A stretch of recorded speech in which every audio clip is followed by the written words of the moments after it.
من مرد توت فرنگیم. کسی که حتی ایزدو برای انجام کارشون میاد پیش من. چه کمکی ازم برمیاد؟ ایزد؟ دقیقا کدوم ایزدی اومده پیش تو؟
من مرد توت فرنگیم. کسی که حتی میدونم.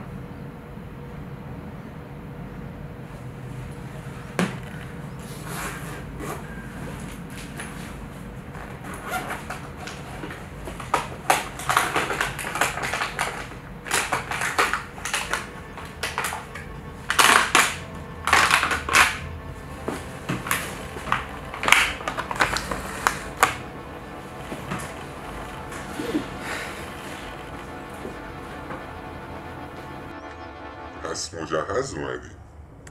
من ببینم چه کاری از دستم برمیاد. من مرد توت فرنگیم. کسی که حتی ایزد؟ کدوم ایزد تا اومده پیش تو؟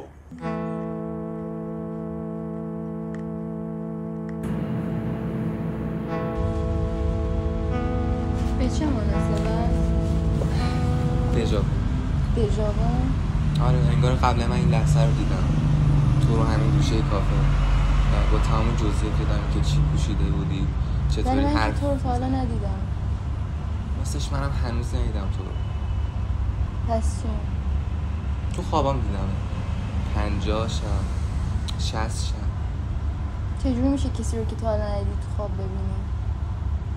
خودم نمیدونم واقعا. انگار یه چیزی توی ذهنم حک شده. حتی اگه چشامم ببندم بازم میتونم ببینم. حتی همین الان همین لحظه.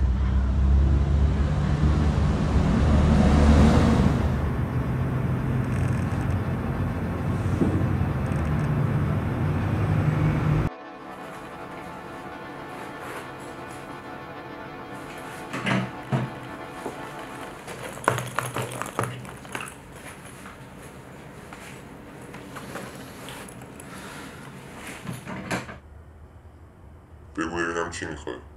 توت فرنگی ها نباشن یعنی خواب نبود. عذر میخوام باید درمه اون دفترچه چی بود؟ خیلی بشه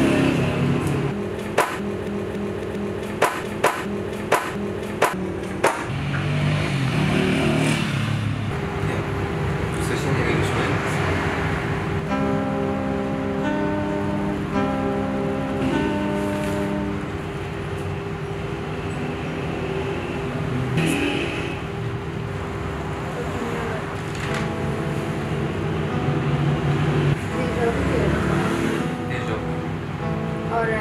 قبلا خونده بودنشون. چیزی توجه جمع داره؟ چرا؟ آخر اکثرشون قرار نداشتن. اونا راجع به تو نداشتن.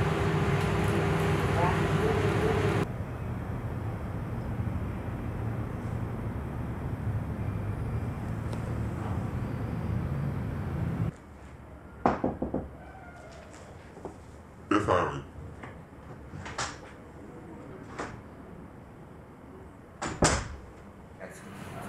سلام، یه مجوز کافه میخواستم. رفتم دفترتون نبودید، گفتن اینجایید. من مرد توت فرنگیم. کسی که حتی ایزد و سنجم کارشون میاد پیش من. ایزد؟ کدوم ایزدی تا حالا اومده پیش تو؟ تو اولیشی.